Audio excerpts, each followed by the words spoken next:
and get started. It's 9 o'clock. People will be trickling in, but we want to make sure that we're running on time and allowing everybody to get on with their day. So I'm hoping, it sounds like everybody can see my screen anyway. And so we're just going to kind of start walking through our agenda. We've got a lot to cover today.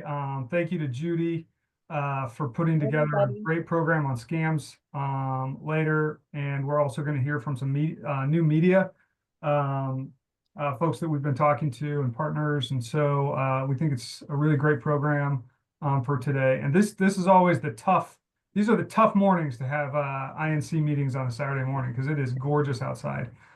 So thank you very much for coming, and we will get this moving, and so everybody can get on with their day after the meeting. So thanks again. We're going to start, I think, with our land and equity acknowledgement. Judy, if you don't mind reading that, I will pull it up here. I'd be honored to read it. Yeah, here we go. Okay, our land and equity acknowledgements. The land acknowledgement is, as residents of Colorado, we stand on the unceded ancestral lands of the Arapaho, Cheyenne, Lakota, and Ute nations and peoples. These lands were also a site of trade, gathering, and healing for numerous other indigenous tribes. Sorry, my phone. We recognize Native and indigenous peoples as the original stewards of the land and our presence among their descendants who will dwell within it. We pay our respects to Indigenous and Native elders, past and present. The equity acknowledgement. We acknowledge that racial justice, equity, and climate justice are inexorably intertwined, and that poor, vulnerable, and primarily Black, Indigenous, and people of color disproportionately bear the burden due to the lingering effects of systemic discriminatory practices. We commit to doing our part to ensure that when taking any action to create a sustainable future, we will respect, promote, and consider our respective obligations concerning all aspects of equity and strive to create systems in which everyone can thrive. Great. Thank you, Judy. Yeah. All right. We have, I think our first topic is our committee reports, and we're going to go ahead and start hopefully with Joel Noble in transportation. Hi, good morning, everyone. Looks like I'm a little dark there. I was going to say, I loved the dark around you, Joel. Like it made you look so ominous. Mysterious, at least. Yeah. Or in the witness protection program. Yeah. As the slide said, we had our regular meeting this past Thursday, May 8th, and we had 4 great topics.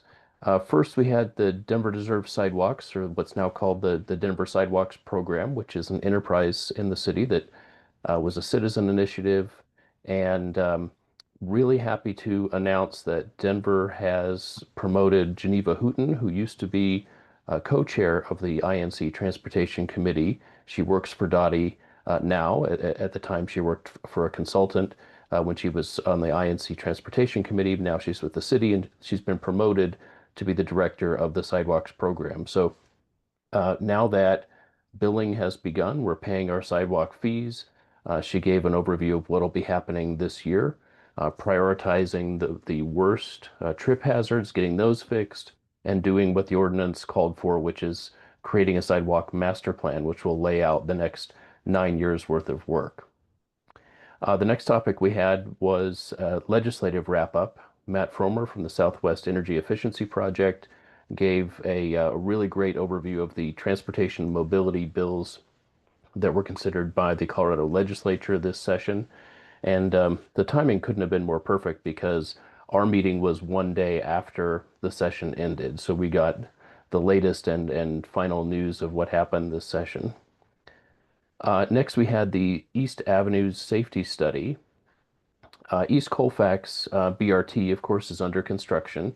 And a lot of the neighborhoods to the north and south of it have said for a long time, okay, what will be the impacts to change traffic patterns, especially through the lens of safety, as the number of lanes on East Colfax changes. And so the city did this really thoughtful study of what's going to happen, what's likely to happen, where are those points where speeds are already high, what will happen when there's more volume, are there key intersections that will be impacted? And because we're a citywide organization, we got that presentation and got from the project manager, as well as hearing the specifics that they'll be implementing, the changes they'll be implementing in the near term. But we also were able to listen for through a lens of, okay, now that we know the city can do this, which is fantastic, what in our neighborhoods, as streets change, as we prioritize transit as called for in Blueprint Denver, what will happen with those parallel streets? We know the city has the ability to pre-study the likely impacts to safety and make plans to make changes. So that was a great way to kind of fly at two altitudes. One was looking specifically at that area, and the other is citywide. What does this teach us about what to expect from Dottie? Finally, we ended with a great presentation for spring.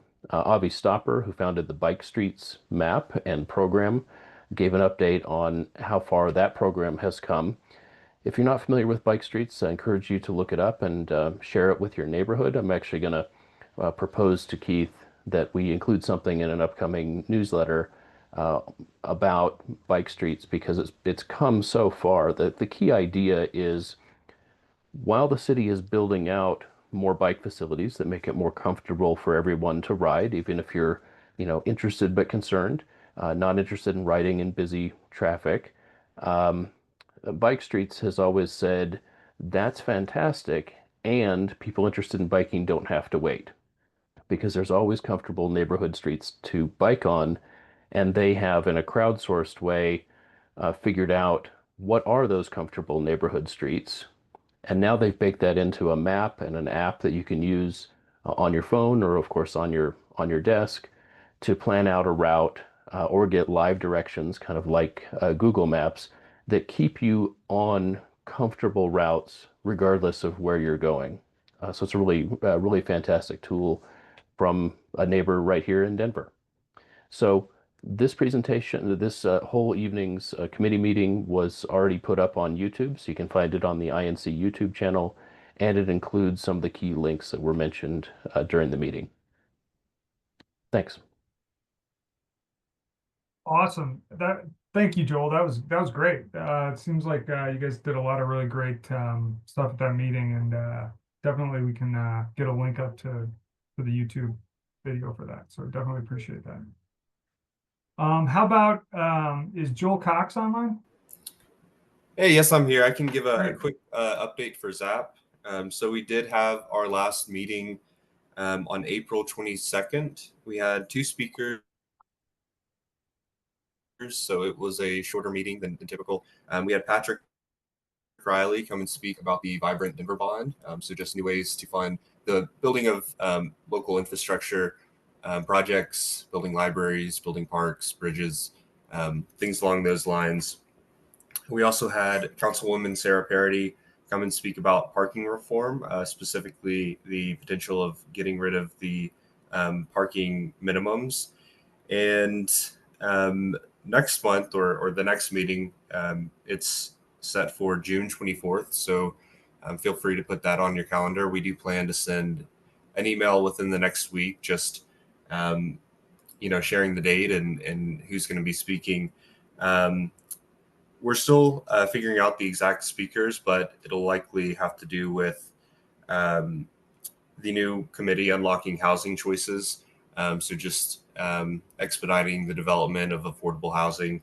And then we also plan to discuss the changes to the permitting process. So the mayor last month announced a series of changes, most of which were aimed at speeding up the development of affordable housing. So we'll take a look at exactly what all that entails.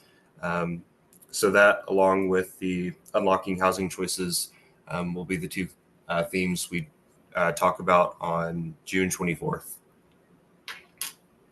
Great, thanks, Joel. And if anybody really wants a nice primer on affordable housing and the process that goes of getting affordable housing, an affordable housing building developed. I thought our March meeting, the speakers that came were just phenomenal. And that's online on YouTube. And probably, I don't know, it's about an hour presentation, but you can definitely just click through to view, some of the things that are more relevant to whatever you need. So, but thanks, Joel. How about Kelsey? Can you speak about the RNO resources? Happy to. Good morning, everyone. My name is Kelsey Gano, and I'm president of May for Neighbors, Inc., as well as an INC delegate and a member of the INC Executive Committee. I will apologize in advance. I have a delivery truck outside, so if you hear a dog barking, he's alerting me to this delivery. But a brief update on RNO resources. We met up on Wednesday, and we've created a plan on how we're going to best sort of recreate and create new and fresh and updated RNO resources for RNOs that are members of INC. So we have a good plan for that. And we're also slowly working on progress for the Leadership Summit and the RNO 101 training in September. Fantastic. Thank you.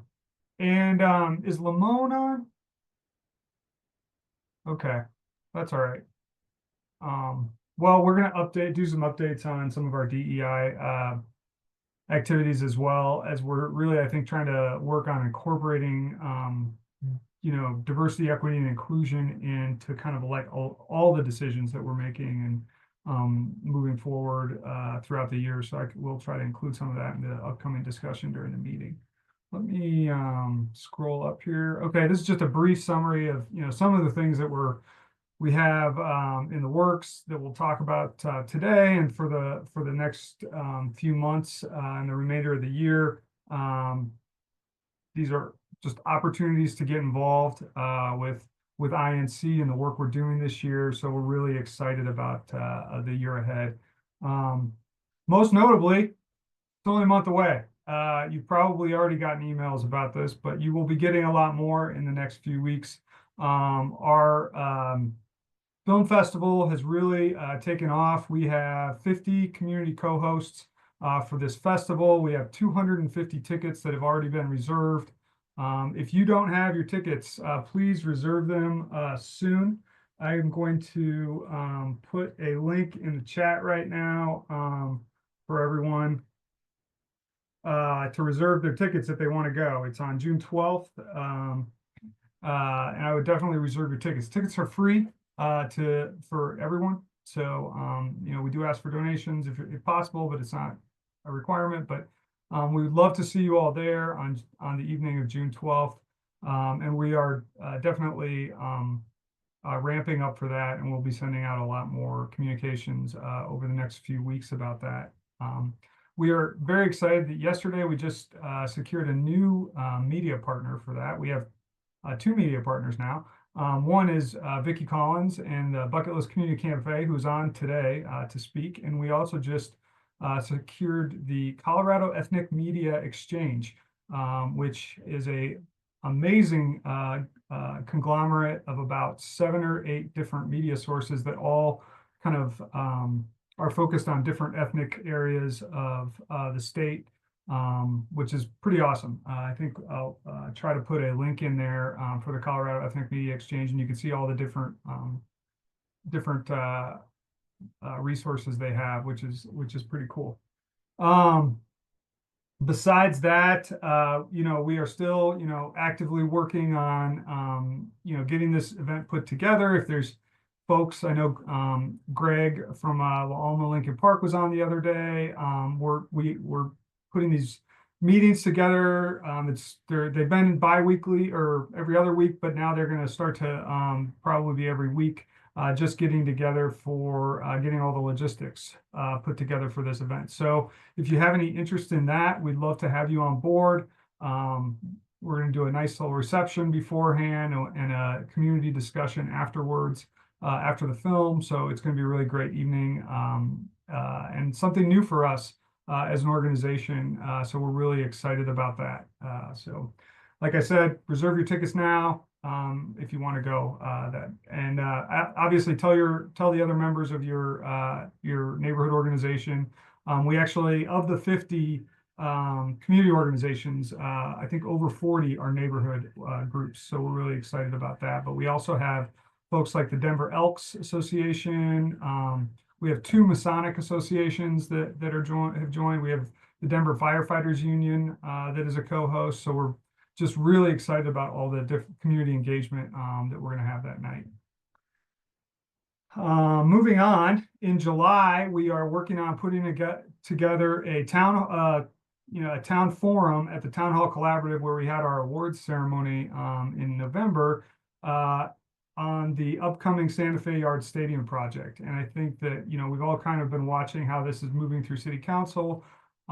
We do know that there will be likely a community benefits agreement that will be discussed. And so I think, what we see as a good role for INC and INC members is to really create a space for the community to kind of come together and learn more about that process and figure out who, what the neighborhoods that will be affected by this, how they can be involved in this process. So we're working on putting that together for a July program, we're really excited about that. Other opportunities for getting involved this year, we have our leadership summit and forum and RNO 101 Lab 2.0 that we're putting together for September 13th. And we're excited about, the opportunities there. And then we have, I think, we've determined that there's going to be enough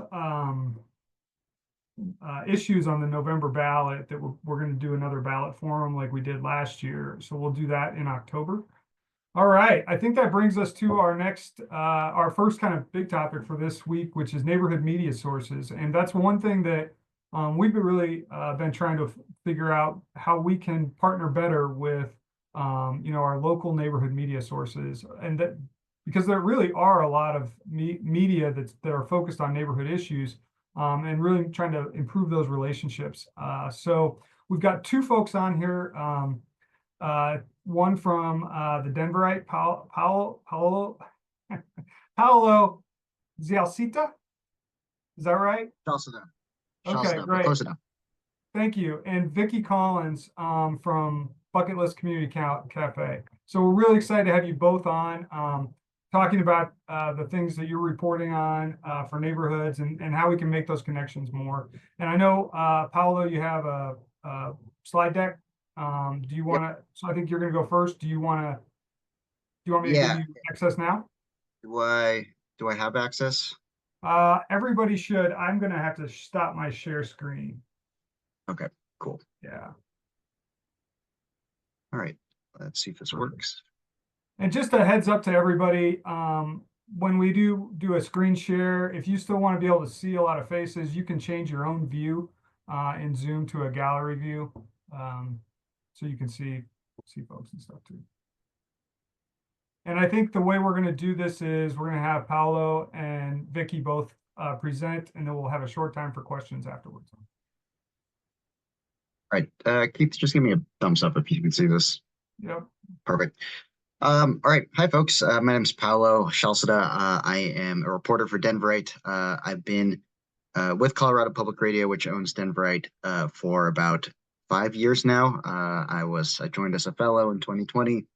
I moved over to the general assignment desk, and then I've been on Denverite for about 8 months. But I'm certainly not unfamiliar with Denverite. I've been writing for them for as long as I've been with CPR. So, yeah, I'm super excited to be part of Denverite. I've always looked up to their work. I thought they've just been doing incredible stuff in Denver. And yeah, so just a brief presentation on what Denverite is, what we cover, and how to get in touch and engage with our media. So this is us. We are a small but mighty team. It's myself, Kyle Harris, who kind of covers housing and development, as well as the mayor's office. Kevin Beatty, who is just a jack of all trades. He does photos. He's best of photos, but don't let that deter you from looking at his writing and his data projects, because he is better than us at all of that. Andy Kenny was one of the founding reporters of Denverite. He moved to the Denver Post, then he did politics coverage for CPR, and now he's back at Denverite as our editor. It's great. It's kind of having that original flavor of Denverite back. And we also have Alex Scoville, who's an audience editor for CPR, but she is kind of our deputy editor when Andy's out or we need extra coverage. And myself, of course, I'm the neighborhood reporter. I cover Denver's 78 statistical neighborhoods. We are in a little bit of a squishy spot right now.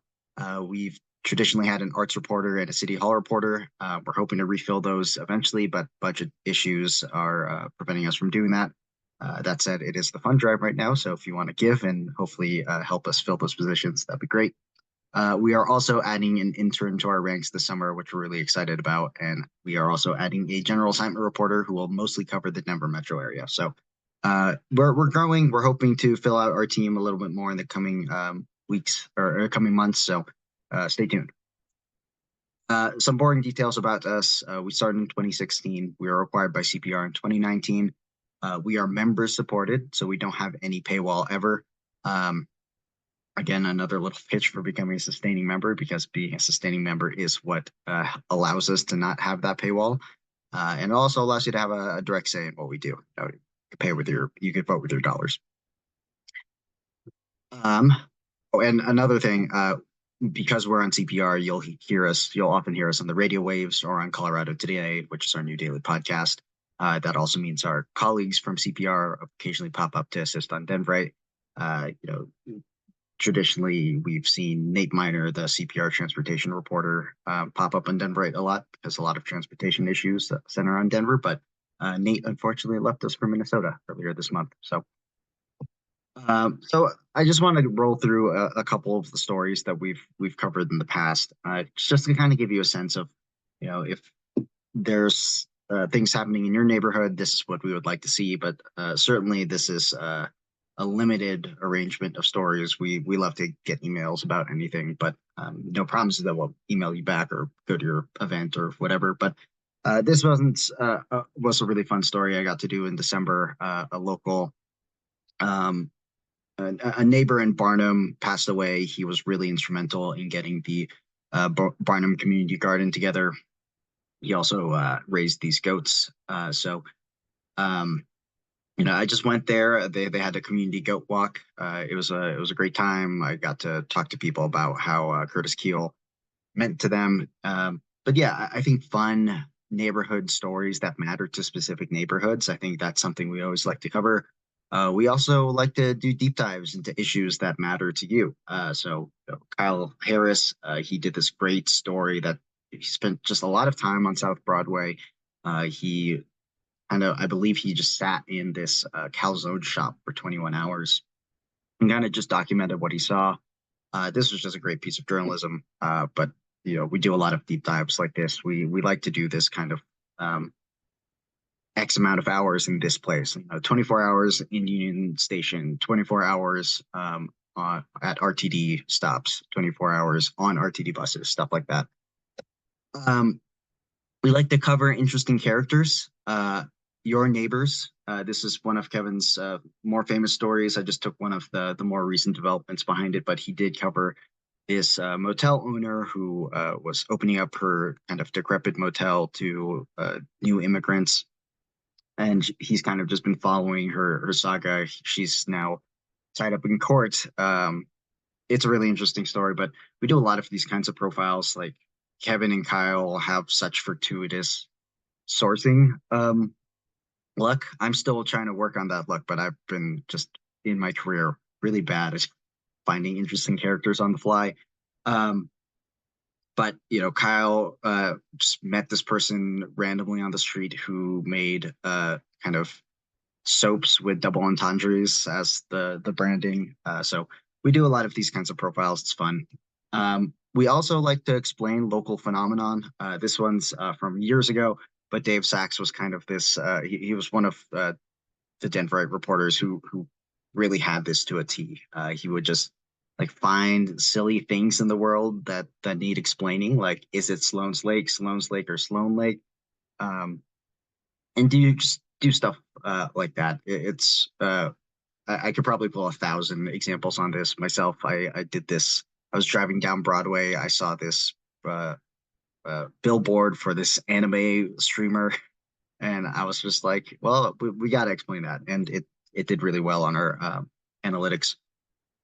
Uh, and those were just the pertinent examples, but we love to cover a lot of things. This slide is what my beat is. I cover kind of the 78 statistical neighborhoods, but that's a little squishy, right? Like there's not always a Barnum Goat guy or neighborhood area plans in the work. So I try to incorporate parks, businesses, housing, transportation, accessibility, data, and maps. Like I said, our beats are squishy. What we like to cover is squishy. We don't stay dedicated to just one thing. We like to stretch our creative limbs, and yes, these are just various pieces that we've covered throughout the years that I think kind of describes what Denverite's mission is. And we want to hear from you. We love getting emails. One of our missions is to reply to every email that we get. It gets a little overwhelming at first, but if you send an email to our personal emails or our tips emails, we typically try to respond to you as long as you're not just yelling at us or being mean. And even if you're being mean, we do try to extend an olive branch. 2 QR codes here. It's to sign up for a newsletter. I think our newsletter is great way to keep up with everything going on in Denver. We share all of our stories that we publish the day before and then in the morning our newsletter sends, but also we try to point you to other great articles about what's going on in Denver from mostly free publications. And I also have a QR code here to become a member. It's the membership drive, so I was asked to do this. But if you become a member, then you can sign up for a raffle to win a trip to Italy, I believe. So no pressure, just two ways you can get involved. But yeah, we would love to hear from you. We'd love to cover your neighborhood. And I'm happy to take questions. Keith, I actually found out I don't have to be at that thing until 10:30, so I can't stick around a little longer.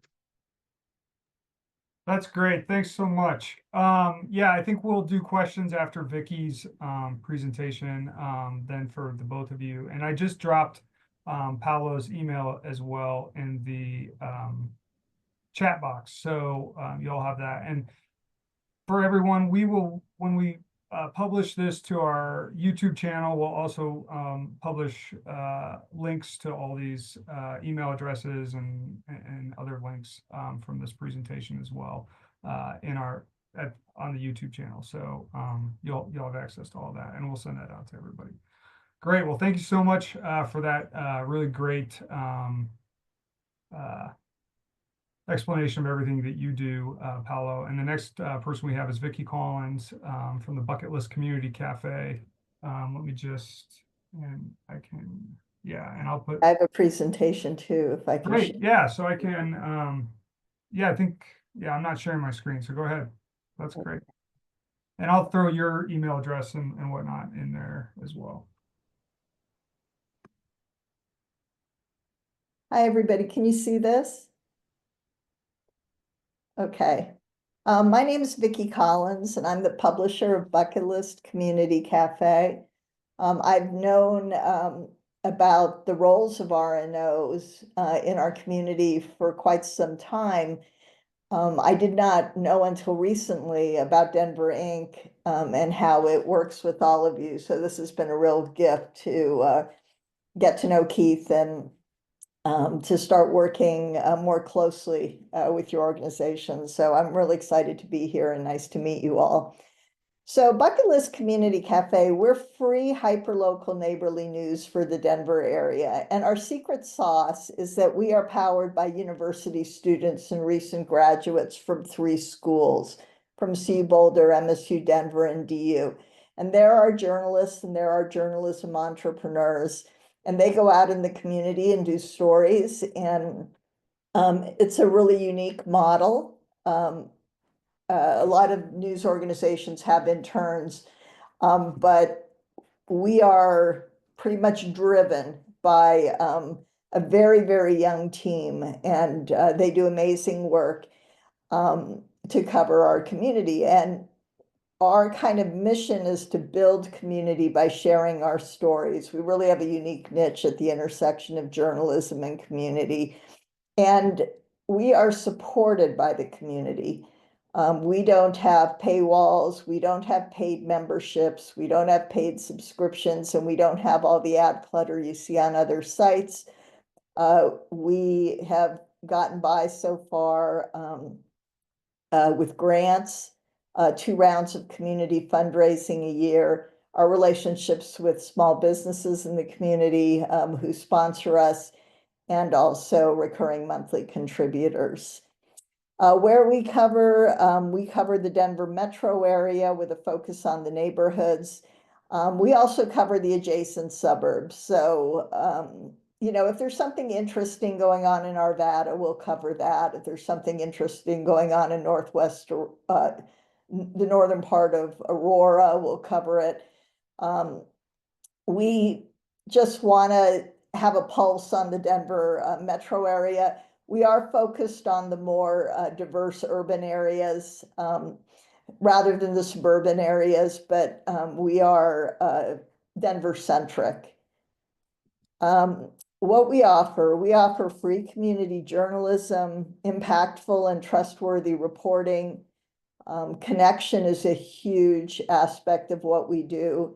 We do focus on our neighborhoods and inclusivity, and we are working on collaborations and partnerships. So we're really excited to be here today to see if we can deepen our partnerships and our collaborations with the RNOs and know more about what matters to you, what your pain points are, stories in your communities that maybe we're not aware of. And we're very character-driven storytellers. My background is television news and not print. And so because of that, we lead with character. We sort of have a narrative arc of, you know, with leading and ending with character, beginning, middle, and end. It's more of a television style of storytelling that's very character-driven. We align with, we're asking people to help us by aligning with our mission, which is to mentor the next generation of aspiring journalists. We have 2 missions. One is to provide the community with trustworthy community journalism, but we also are kind of a training hospital for the next generation of journalists. And we've probably had 70 or so students and recent graduates come through our program since we started in the summer of 2019. So we have seen significant growth.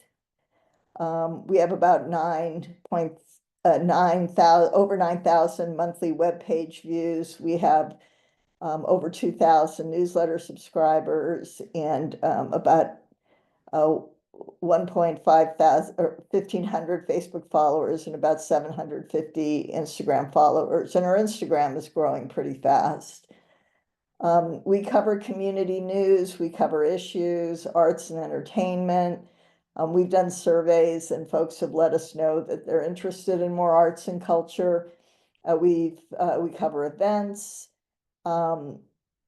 politics, lifestyle, people, businesses, but we do it with a very kind of solution-oriented view. We try not to just be that media that just presents problems. We like to focus on solutions. And we have a website, a very nice one. We are on social media, and primarily Facebook and Instagram. We have weekly newsletters. We have one that comes out on Friday. It's free to subscribe. It's all of our work over the course of the week and our news from the week. And then we also, have, oh, I got a spelling error there. Sorry about that. We also have a Sunday newsletter that comes out. Right now, we're offering 5 questions where we ask people in the community 5 questions. That's our Sunday newsletter. Prior to that, we had a top 5 guide. So we have 2 newsletters a week. And then when we're doing fundraising campaigns like we are now, we're in the middle of a fundraising campaign.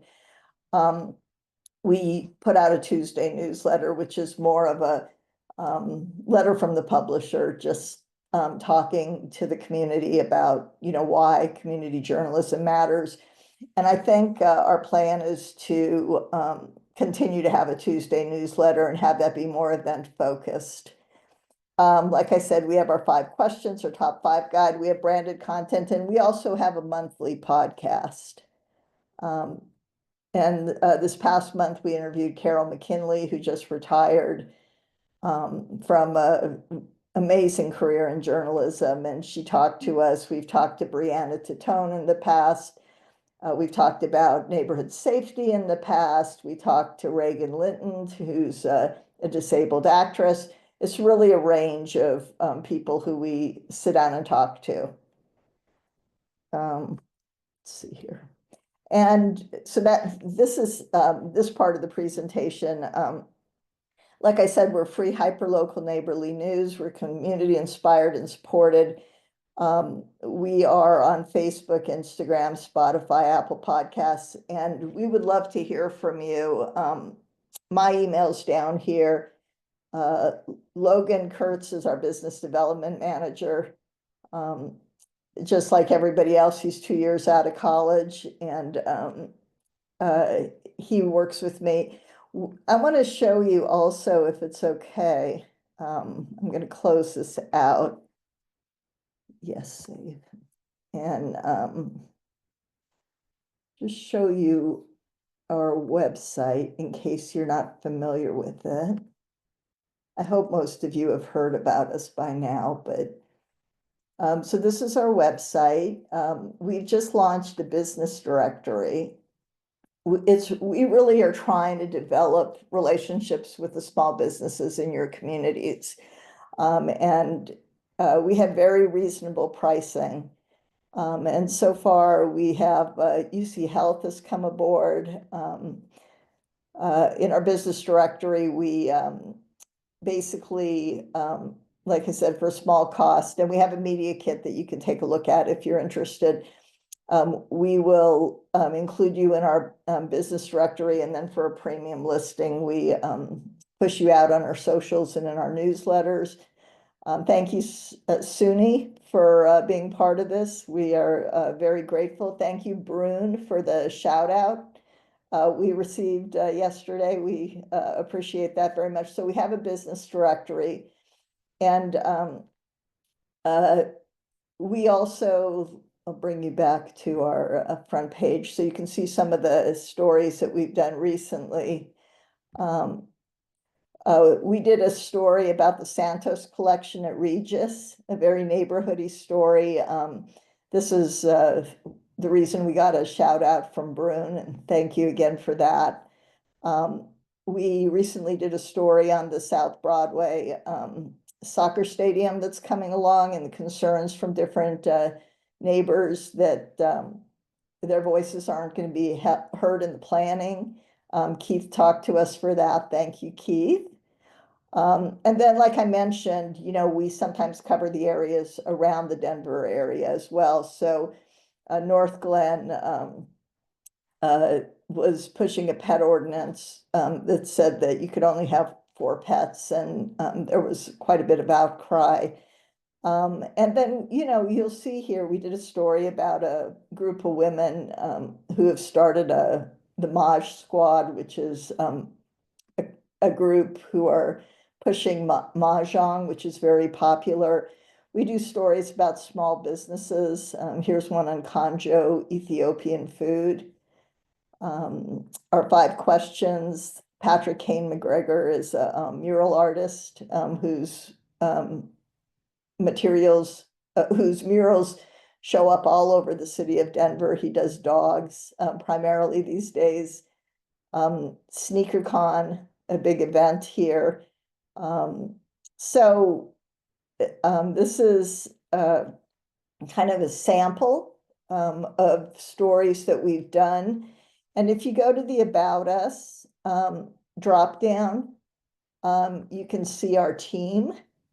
We've just brought on board our summer team, but these are all very, very young faces. These are the folks who are covering the news for Bucket List. We really kind of see ourselves a little bit like the Peace Corps, where you serve your community before you go out and continue on your journey. And so they come to Bucket List and they work on their skills as interns and apprentices, and then they move forward to really good jobs. And we have really good proof of concept. And our media kit is here also under our about. So you can take a look at this and encourage your small businesses if they'd like to align with community journalism and support community journalism while also receiving the benefits of additional exposure. There are all sorts of ways that they can do it, and our prices are very, very reasonable. And that is sort of what I wanted to tell you about. We, again, are community supported, and we want to stay that way. This is very challenging to be sustainable. And so, but we're working really, really hard on developing the relationships that we're hoping will, help with us becoming more sustainable. And yeah, and I really want to hear from you guys about, ideas in your neighborhoods and how we can support you and how we can tell your stories and help you create connections in your neighborhoods. And I thank you again for the opportunity to talk to you guys. Great. Thank you so much, Vicky. So sharing. yeah, and I'm going to go ahead and share my screen again that has just general contact information for both Paolo and Vicky. And, so we have about 10 minutes for conversation or for some questions. And then I'm sharing this information, and I hope that you will both come back and that we can, this can be an ongoing conversation. I know we've already talked about two at our leadership summit that we're going to do in September, trying to make, have some room for media to have a conversation about connecting with local media and media sources that are focused on neighborhoods as well. So, I'm just going to start off with a question. I think that for both of you is, what's the best way for neighborhoods? And if I'm a neighborhood leader, to contact you about something that whether it's an issue or an event that's coming up, what's the timeline that looks like for doing that? And, obviously maybe it shouldn't be the week before, what's optimal, and how should I do that? Should I put something in the header of an email? Should I write a press release as a neighborhood leader? What's the best way to contact you to get, to get your attention to come to my neighborhood and, cover whatever it is? And maybe, yeah, Paolo, if you want to go, and then Vicky, that'd be great. Sure. I actually disagree. I think a week is the perfect timeline. Okay. Sure. I don't really set my schedule until the week before, really the Friday before the next week. And that's just because, Denverite, we're covering a whole lot of different things. I try to put things a couple weeks before in my calendar, but it is a little hard, and it might, leave my brain space. But in terms of how you should write it, I actually, the Lowry United Neighborhoods actually pitched me on something a couple weeks ago that I just pulled up, and it was a little press releasey. Typically, I'm not drawn to press releases though. I think if you just do it a little more casually, just say, hey, my name's Paolo. I'm a member of this RNO. This is what we're doing. This is where we're doing an Earth Day cleanup. We're doing a neighborhood movie night. We're doing a neighborhood walk or something. That's more short and sweet. I think it's better. I think press releases, they just look a little corporate, and we're not corporate media. If you want to bring up something a little more abstract than events, maybe issues or something like that, just I would reach out and say, I'd love to hop on the phone for 20 minutes to chat about this. I try to take every phone call that's requested of me. But yeah, we love to talk about, what's impacting you. It might not become a story right away, but it might become something that we fold into larger coverage. I'm thinking stuff about, crime or traffic.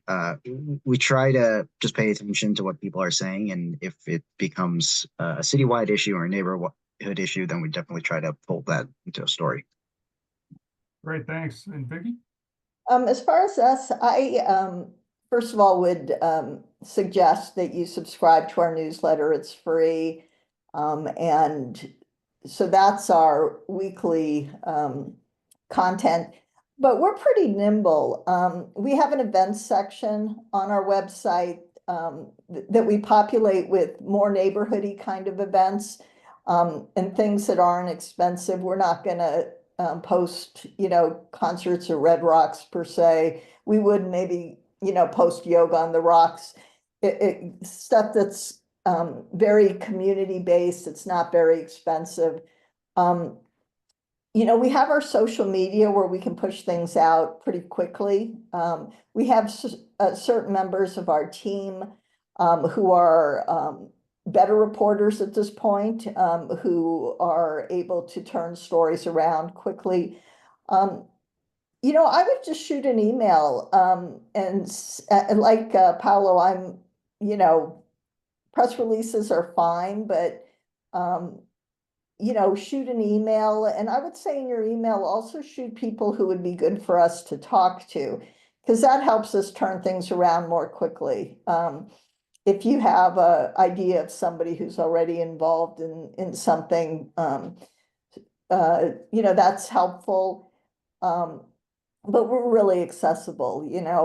I'm always open to coffee. I'm happy to jump on a Zoom or get on a phone call. We really want to know what the issues are and the celebrations are in your neighborhoods. And we assign stories. The way it works at Bucket List, we have an editorial meeting every Monday, and that's where we assign and where people pitch. And then we expect people to turn their stories around within a couple weeks if they're coming together easily. If they're more complex, and it may take longer than that.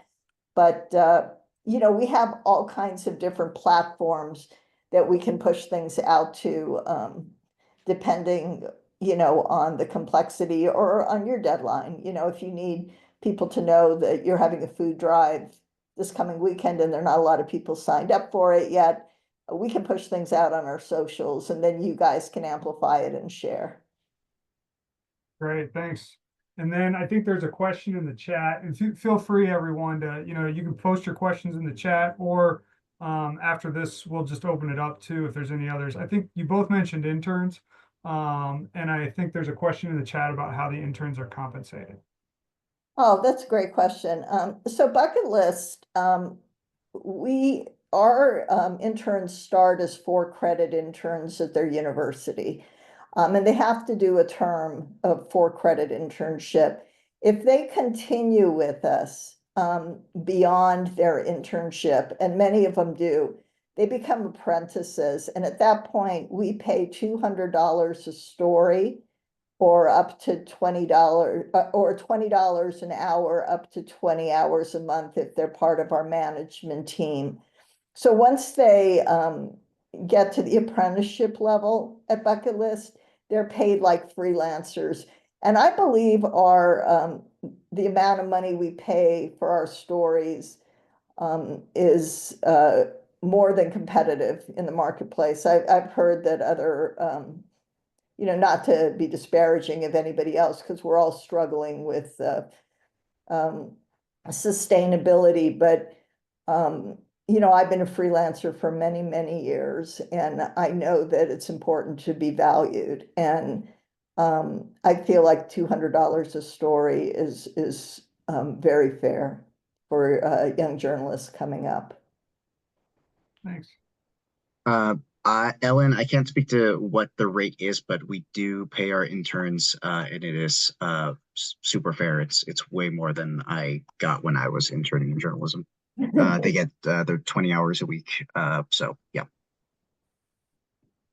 Thank you both for those answers. I work in museums, and it's also one of those industries where people really capitalize on your passion. And there's not a lot of paid internships. So it is always my mission to be like, are you paying your interns? I get it. I tell every time I talk to a student, I tell them never to take an unpaid opportunity. You get it. You get it.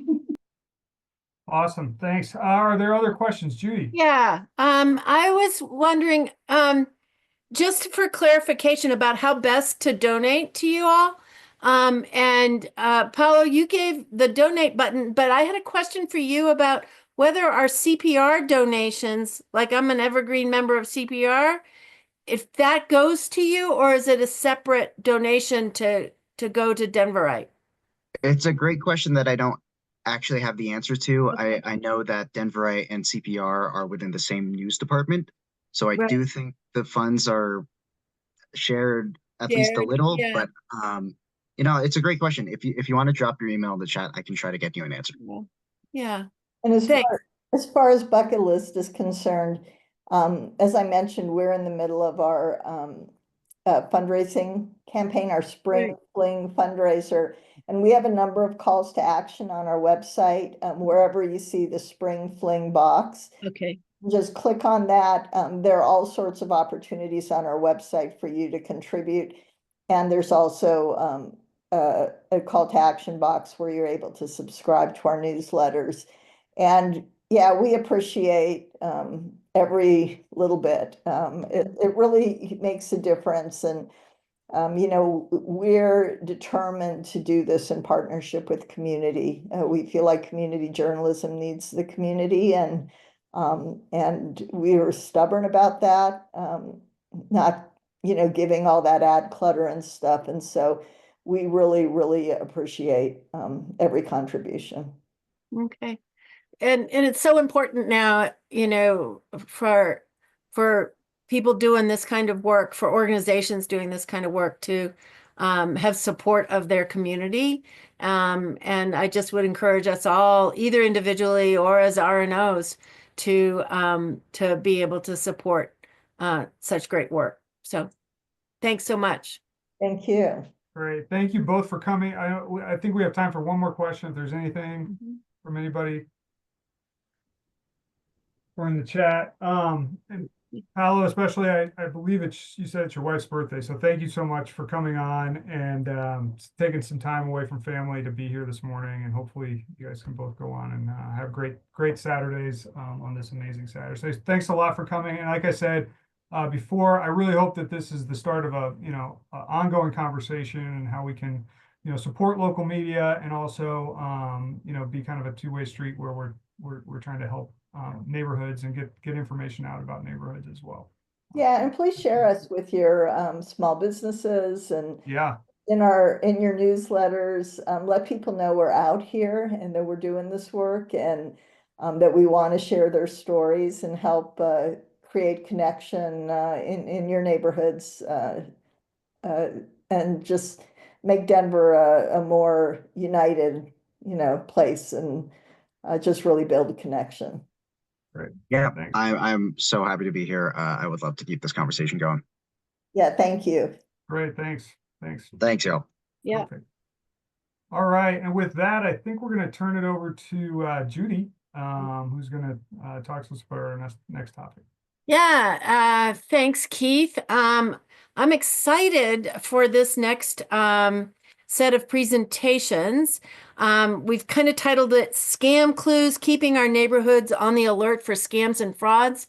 And I know there's at least two of us online who have had experiences with and near misses and challenges for having been engaged in a scam operation, and I'm one of them.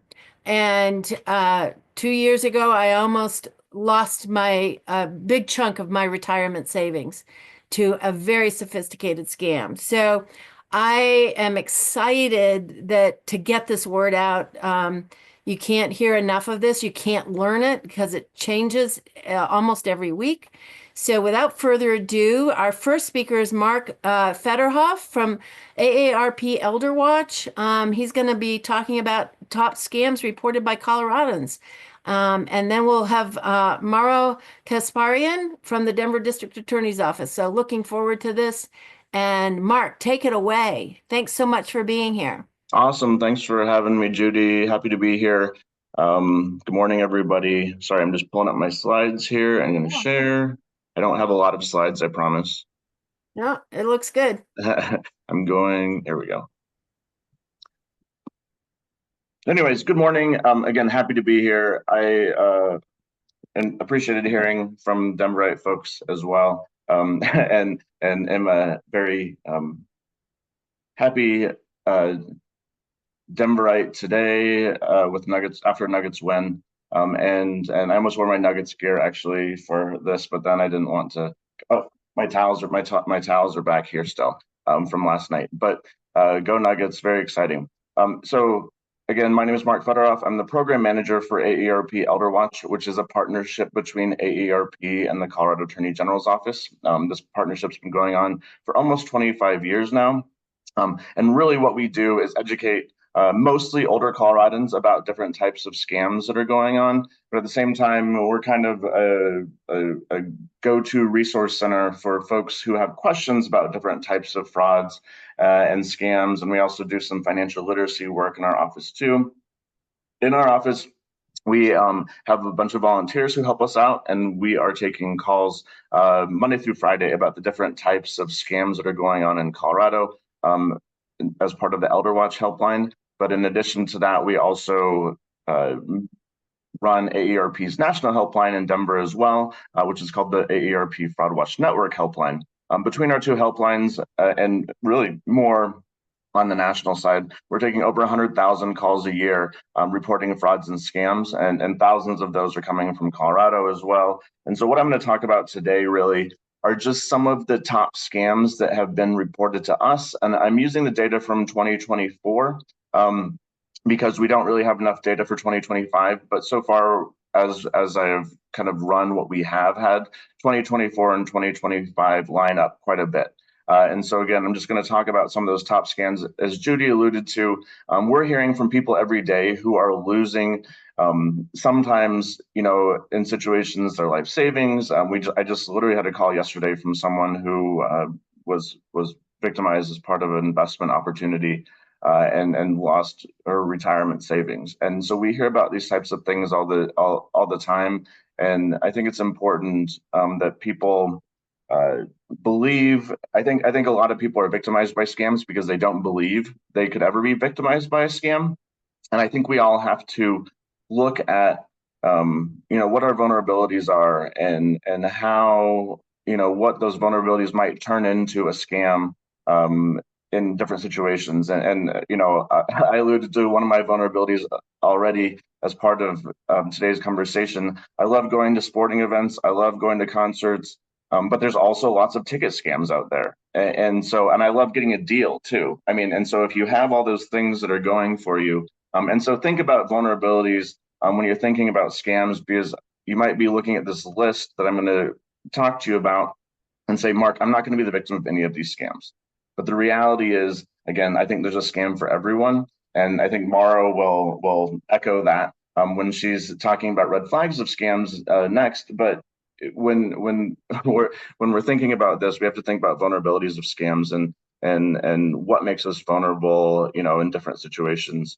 And so, again, I'm just going to go through this list real quick and talk about what people are telling us on our helpline. And then Maro's going to talk about lots of the red flags of scams that can help us identify all the different types of scams as they come in and they change on a daily basis. So number one, identity theft. And so if you look at this list, we've had over twice as many identity theft complaints in the last year, and so far in 2025, then we have the next most on this category.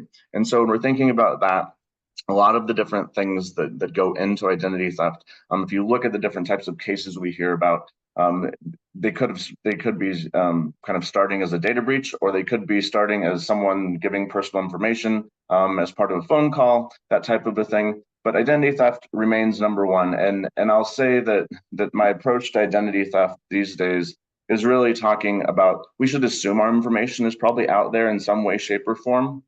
And it's important to take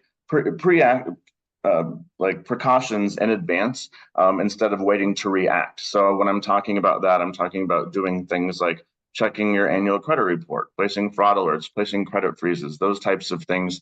Again, to help protect your identity before you get that notification that, again, someone is taken a loan out in your name, or someone's trying to open a credit card in your name, those types of things. I think, obviously we know the internet is a vast wonderland of information, and that information probably that's out there includes our personal information. So I think, again, taking proactive steps.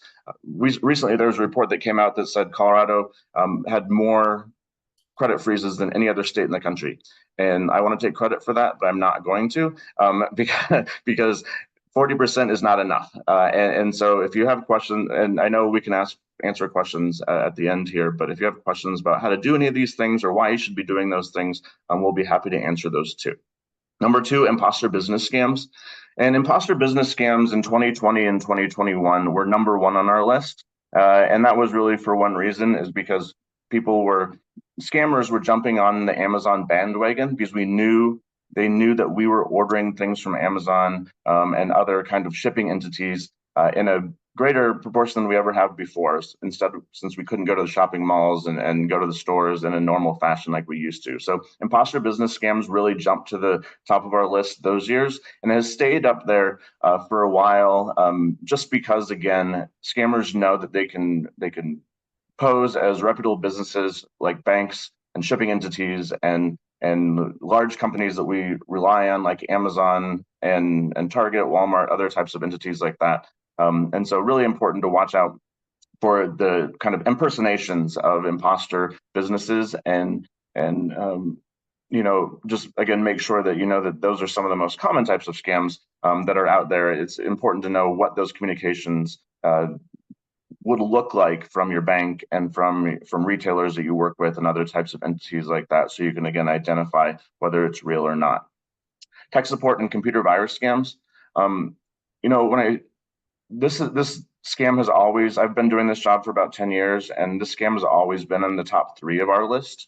And I'll say that 10 years ago, this scam was a lot more kind of boring, run-of-the-mill. A lot of the times what would happen is they say, they call you and they say, hey, this is Microsoft, there's something wrong with your computer, let me help you out, and they'll say, I'll give you tech support for life, and they'll say, I'll charge you $400 to do that. And that was a pretty common way that this scam was executed then. Maybe a pop-up on your computer ended up in the same type of a thing.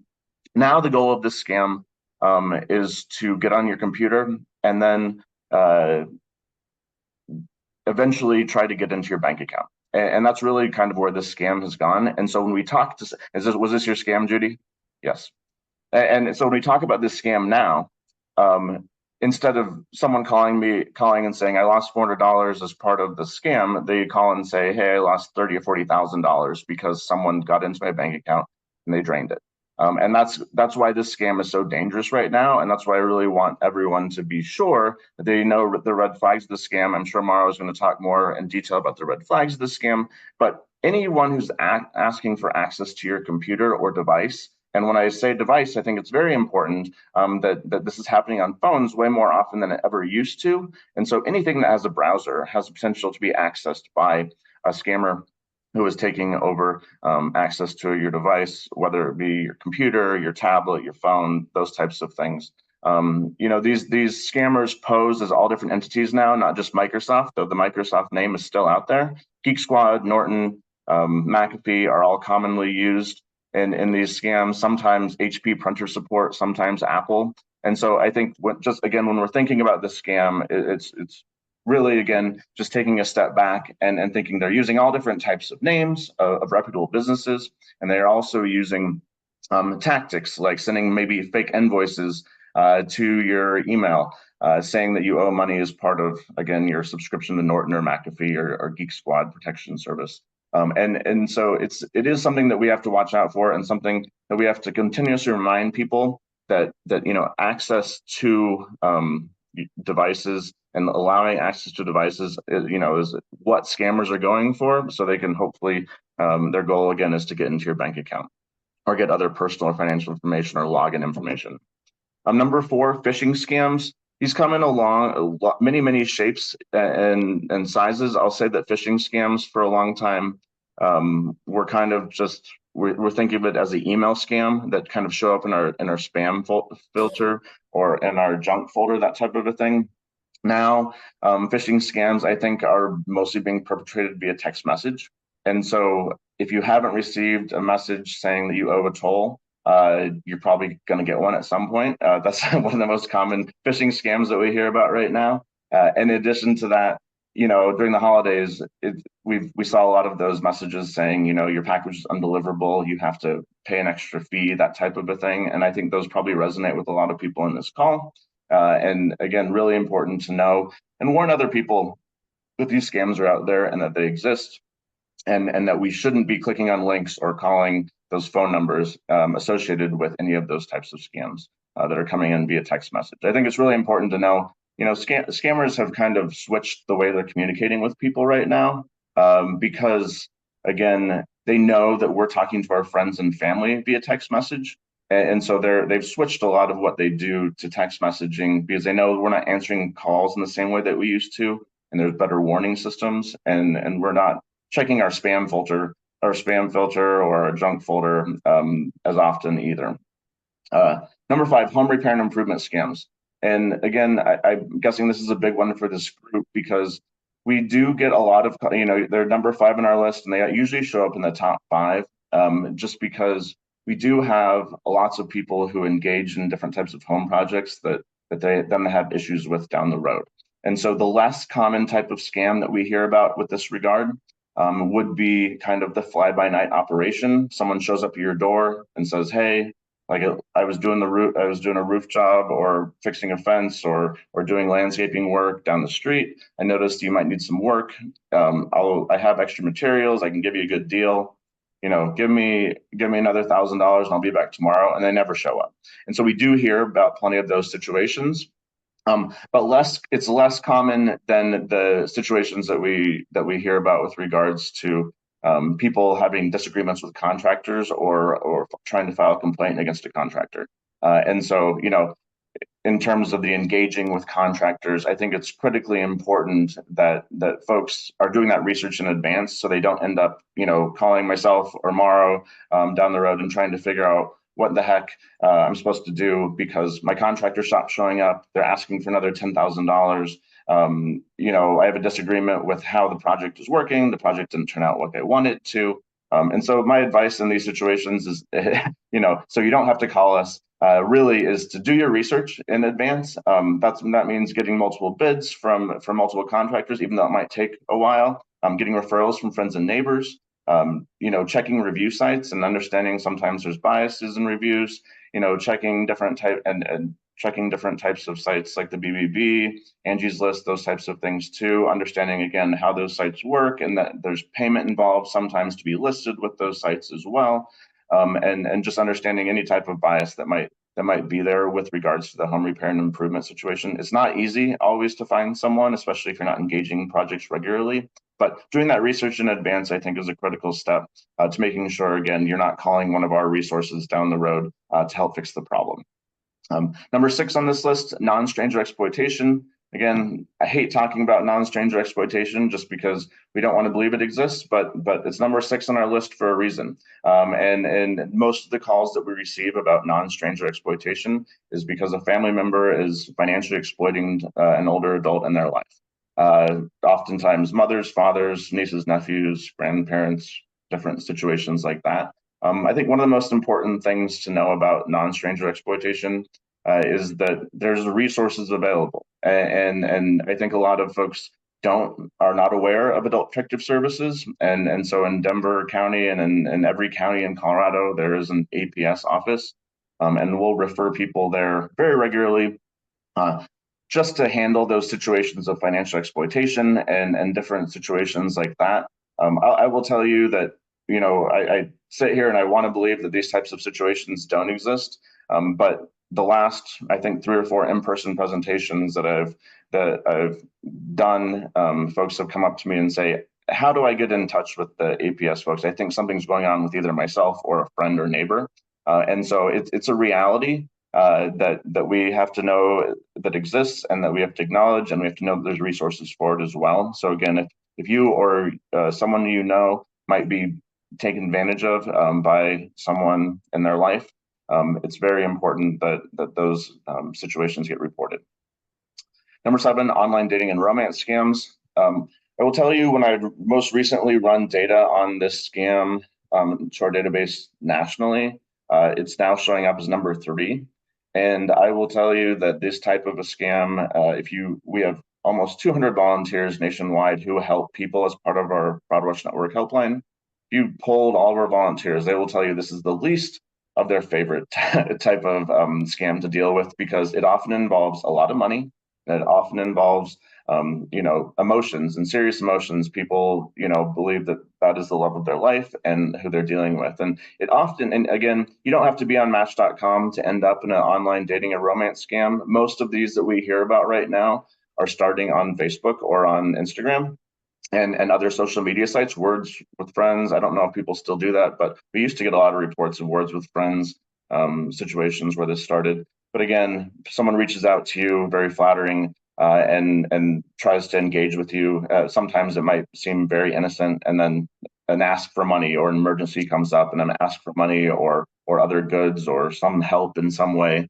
Any time that anyone does that you don't know, I think it's really important that you take a step back and realize that there's probably millions of scammers out there who are trying to get themselves into a situation where they believe someone is having a relationship with them, so they can again ask for money and build that rapport and ask for money. So watch out for these types of scams. Know that you don't have to be actively looking for love to end up in this type of a relationship or romance scam. We've seen lots of them recently too that invoke names of celebrities. They propose as different types of celebrities too. The Kevin Costners of the world and the Johnny Depps of the world and the I've heard them all. I've heard it all. I honestly have at this point. But they're out there and they're tricky and they're looking for vulnerable people who are isolated, who might really want that attention. And so very important to know that's out there and that exists. So if you have someone in your life who is talking about some type of relationship they're in or very vague about it, or maybe constantly on their phone getting text messages from someone, those are sometimes taking Maro's spot, red flags as situations to watch out for. Number 8, sweepstakes, prize, and lottery scams. When I started this job, I thought this was the scam I was going to be able to stop. And because it has the most easy rule as part of any scam, I think, is never pay money to receive money. And the reality though is the scammers out there are still preying on the hopes and dreams of their people who want to believe that they just won Publishers Clearinghouse. And somehow, some way, Publishers Clearinghouse still exists in the world. I have no idea how. They've been sued by Colorado and probably many, many other states and by the Federal Trade Commission many, many times. and the reality is they still exist somehow. And so scammers continue to use that name, Publishers Clearinghouse, and that's the name that continues to work. Publishers Clearinghouse still gives out money, maybe once or twice a year, I guess, but they show up at your door too. They're not going to call you. And so, but again, their name continues to be used as part of this scam. And it's really important to know that you should never have to pay money to receive money. Number 9, imposter government scams. These are trending a little bit right now for a couple of reasons, but I would say that, uncertainty about some programs, federal programs, Social Security and Medicare and taxes. Again, tax season, we hear kind of a more and more of these types of calls that come in. I will say the most tricky of the imposter government scams that we're hearing about right now involve jury duty scams. And this is happening kind of in the Denver metro area too. Again, someone calling you and threatening you because you did not show up for jury duty. And so any type of threatening phone call with someone telling you that there's an issue because you didn't show up for jury duty is 100% a scam. These can be just really tricky because they use often the names of local sheriffs, local officials in those situations. And so watching out for, again, kind of those federal imposter government scams that used to really take over, posing as the IRS, Social Security, Medicare, those types of things, but thinking more locally too, because scammers know those tricks that they use in those situations have worked. And then the last one on this list, fraudulent sales. Most of this is related to online sales and scammers setting up fake websites, whether it be for a puppy or kitty scam, or maybe sometimes they're for health products like wrinkle creams and different situations like that, where they get you buying different types of products.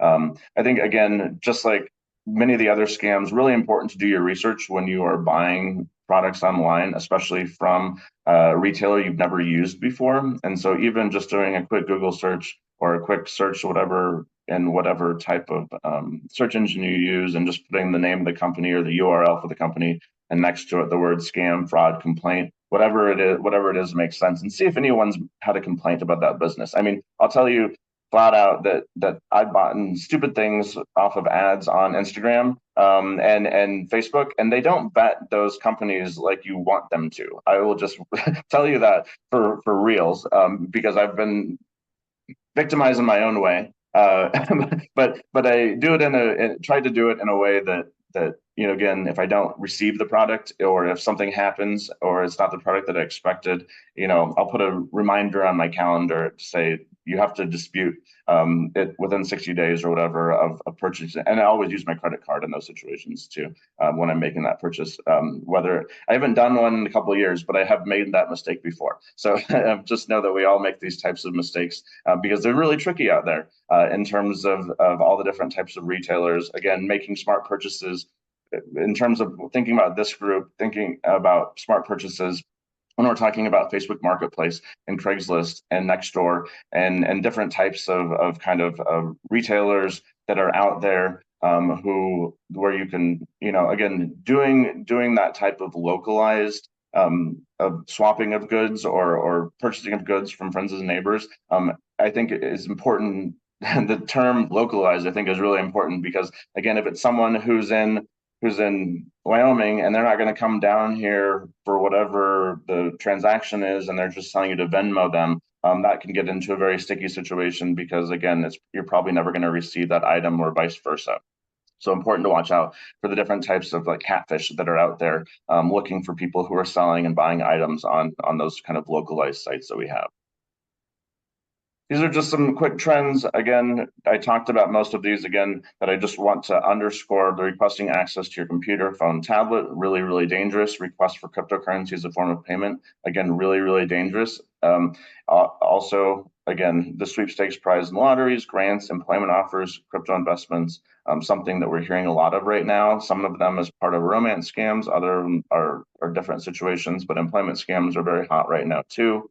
Again, underscore identity theft as a really important thing that we have to be watching out for. There's a website right there, identitytheft.gov. That's probably the #1 resource that we direct people to on our local and national helplines, because again, it's a place where you can get information about taking preventative steps as well as reactive steps to identity theft situations. So again, really, really important. And then again, just remembering text messages are a hot way that scammers are trying to connect with us right now. Our phone number for Elder Watch is right there, 800-222-4444, and it is part of the Colorado Attorney General's Consumer Complaint Line. We are option 2. Stop Fraud Colorado is the AG's website. Lots of good information. They recently revamped that website, so it looks good. And good information on there as well, identitytheft.gov. I can't direct people there enough, and just a couple of other reporting sites as well. But with that, I will turn it over to Maro. Good afternoon, everyone. Morning, still morning. I'm Maro Casparian with the Denver District Attorney's Office. I'm trying to figure out how to, add into my presentation. Get my presentation on screen. That share, do you have the share screen button in the middle of your ribbon? There it is. Thank you. I was looking everywhere for it. Okay. There we go. Ready? Yes. Great. Looks good. Okay, good. Of course, I can't see a thing now. That's funny. It might be your view, Maro. It's okay. Okay. You know what you're going to say. Everybody knows it can see the screen. So I wanted to, Mark's presentation is great. And what's interesting is that he and I go out in the community, and while there is so much that we could tell you guys, that an hour is never enough. 10 minutes, 2 hours is never enough, because there's so many different angles and ways that scammers can get to you. One of the first things I say in my presentations is, and I can't see most of you, but think about this. Were you, if you're still working, are you, or were you, if you're retired, good at your job? I'm assuming everyone would say yes. Guess who else is good at their jobs? Scammers. And Mark started his presentation with everyone saying, you know, probably I'm not going to fall for that. And what do other people say of folks who fell for something? How could you be so stupid to fall for something? So when you are shamed, are you likely to report? Are you likely to tell people? And the less we share, the more scammers can get away with things. You are not so stupid. They are good at their job. And that's what you have to share with everybody, that kind of hiding away. Because when older people get scammed out of a lot of money, many shrink away and become more and more isolated. So it's our job to share with people the things you know, in anticipation that someone might get scammed.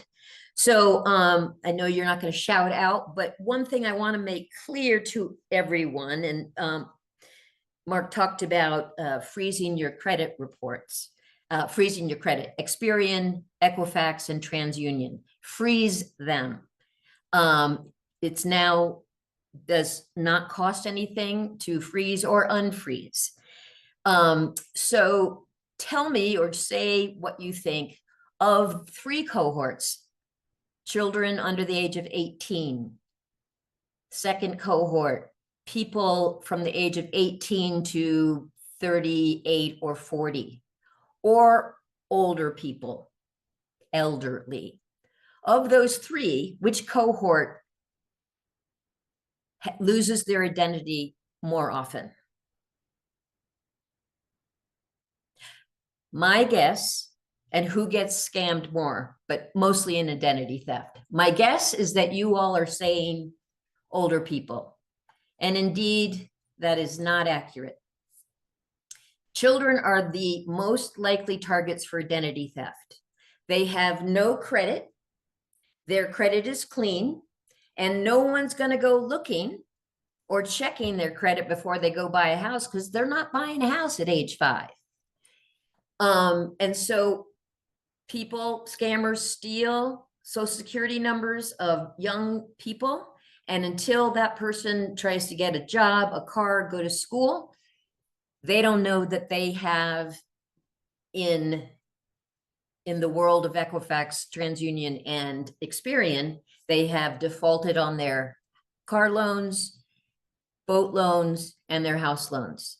And I've run into a number of young people who couldn't get into college because they have all these, they couldn't get scholarship because they have all these fees and things that it was essentially identity theft. And it takes, to Mark's point also, it takes so much to undo identity theft rather than to protect yourself against identity theft.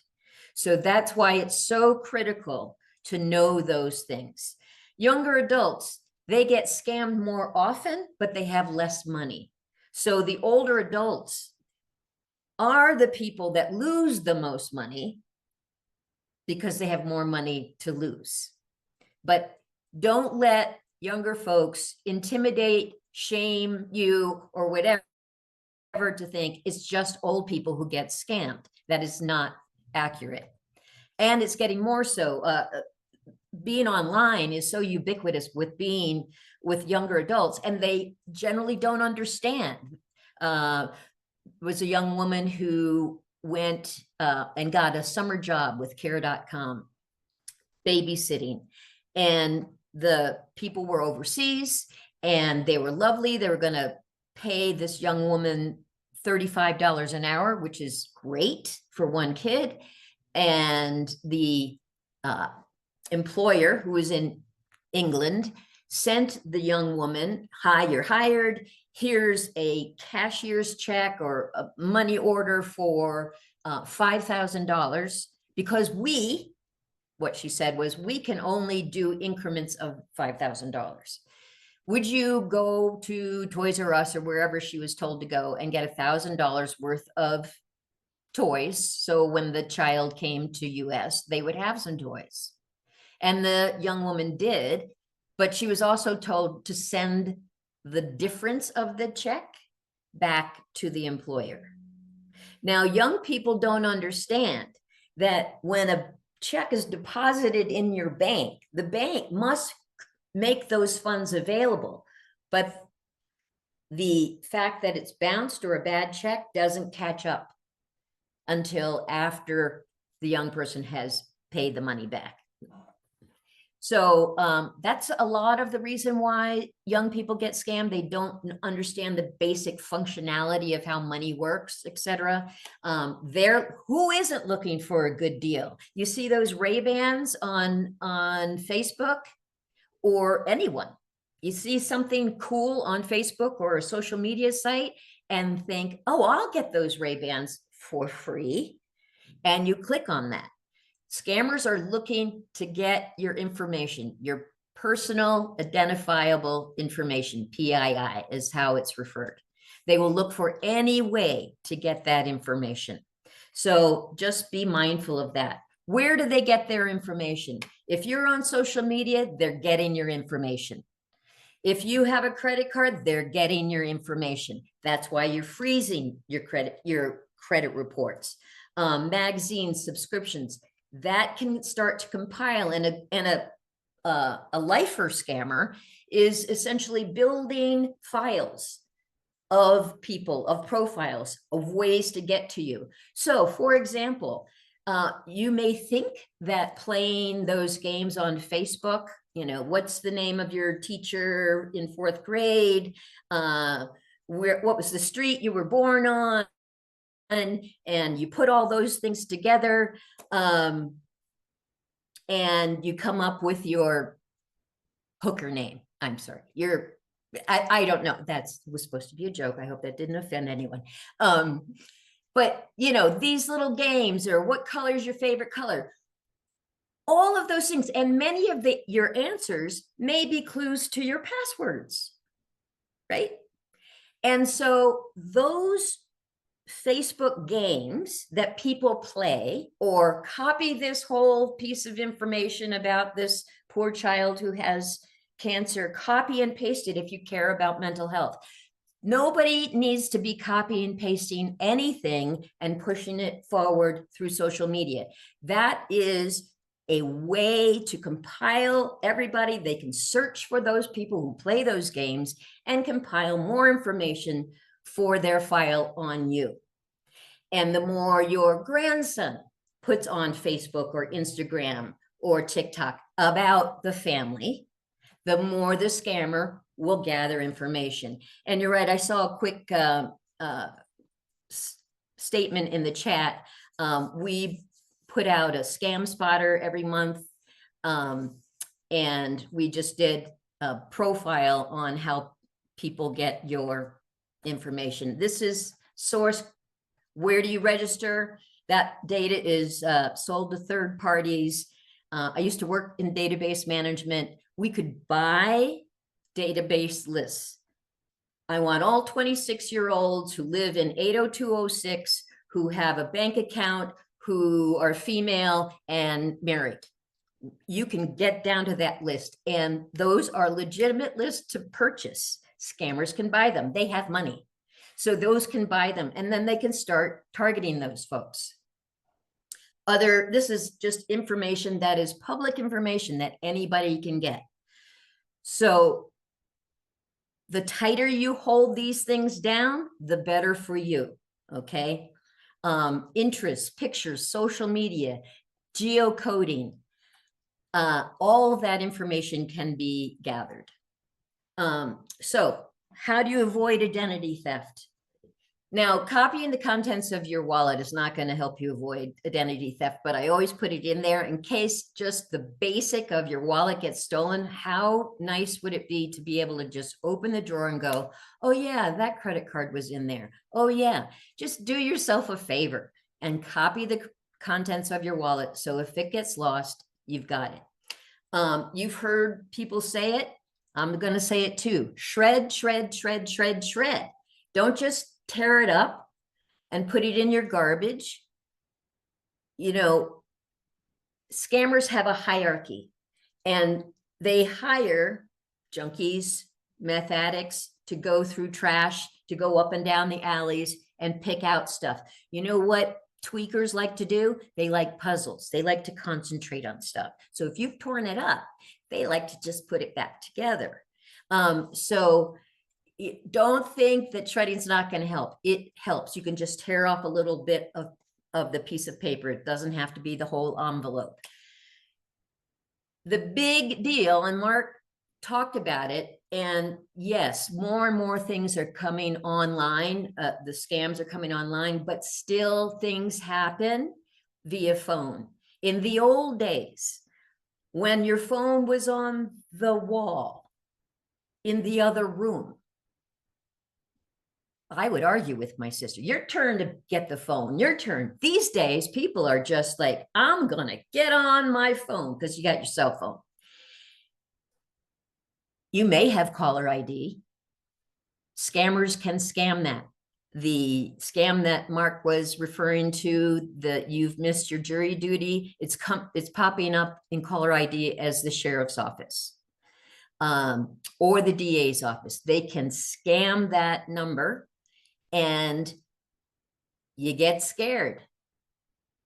And so you've missed your jury duty.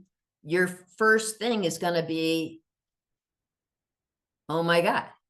So think about it, because this is red flag number one.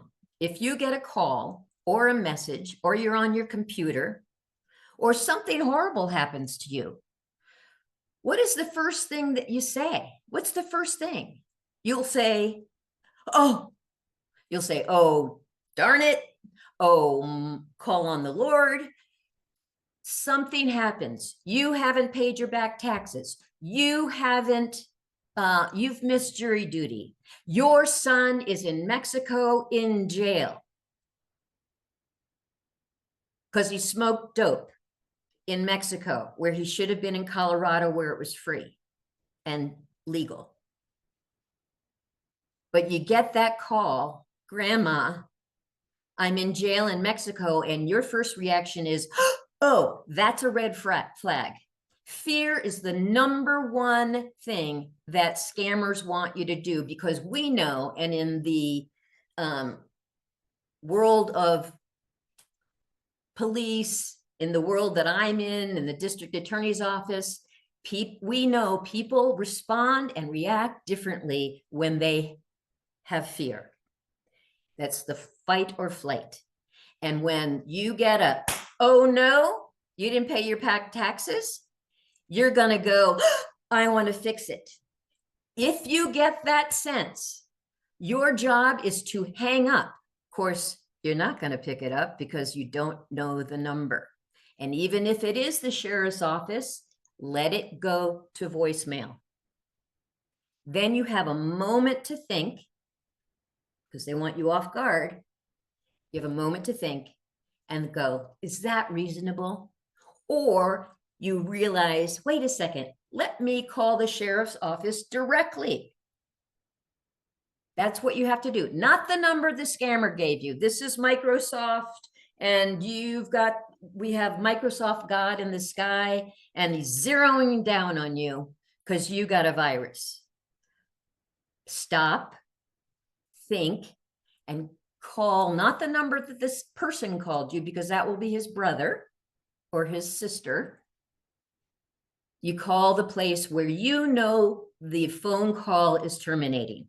That's the problem with cell phones these days. You do not know where the cell phone is terminating. Mark talked about getting your free credit reports. I put that in the chat, www.annualcreditreport.com. You can get 3 free credit reports a year. Do it. That's not your FICO score. It is looking line by line by line. Is this accurate? Is this accurate? So today, before you put a freeze on yours or your grandchildren's or your children's credit report, pull your credit reports. Yes, you will have to give them your social security number. You will. It frightens people out, especially after a conversation from Mark and me. But you will have to give your social security number, but make sure you look at the report first. Your 6-year-old grandchild should have nothing, and then freeze it, okay? But these are the only 2. There's fake websites that look like www.annualcreditreport.com. Don't go there. It's free. It shouldn't cost any money. And while I'm on saying put things into your URL, these days, would you agree with this, Mark? These days, it's better to input the URL directly than click on it. Click on when you Google search. Don't click. You see it's westelm.com. Go in and put that URL, put that address in your URL yourself. Scammers can now rig it. I don't know how. They're so smart. They're so smart. Rig it and redirect you to a site that looks just like it, and they'll get your money. That's how they got my money when my daughter was graduating from high school in her prom dress. It was lovely. We never got it. Have good passwords. These days, I'm just accepting strong passwords. I'm not trying to make up anything. Have a password management tool. LastPass. There's tons of them. iPass, etc. Look them up. Many are free. Many are very good. Just don't lose the primary password to get into the passwords, as I did, because you got to start all over again. Make sure, even if you are signing up for something, make sure you're asking, how will my data be used? When you're inputting information, do not save your credit card on Amazon.com. Do not, Sam, I am. Do not. Make sure that button is unclicked. Save it to make it easier next time. The easier that we want things, and we all want things free, and we want things easy. So scammers know that. I want it free, and I want to make it easy. Easy is not having to get up and get my credit card and input it. What happens if those people get scammed? Someone's just said, I always shop as a guest where I can, and I try to never create new accounts, and that's great advice. Don't create a new account. That's just us looking for an easy. That's why we get in trouble with the people who come to our front yard and say, do you want me to clean up this mess? Give me $100, and then you never see them again. I want it fast. I want it easy. Stop ourselves these days. Share as little, as I said, PII, personal information. What PII? I just skipped on what it was. Don't give it out. Somebody called. Actually, I got a call because I'm retiring soon.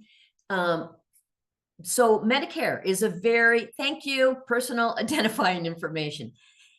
Just had a little glitch. I'm retiring soon, so I've got a lot of Medicare activity going on, and I got a call from Medicare. I knew it was a telemarketing bank, but this is Medicare. We're calling because new cards are being issued, and they're laminated. And I honestly thought it was real. It made sense to me that they're calling. I'm retiring. And I I kind of went, "Well, not right now." Just my gut just went, not right now. And then they called back a couple weeks later, "Get your card." And then scam person gets my head right. And they weren't creating fear in me. It just was a convenience. And I said, you know what? I can get my own card. I just go on Medicare and I can get my own card. And sure enough, 2 days later, I saw that that was a scam that was going around.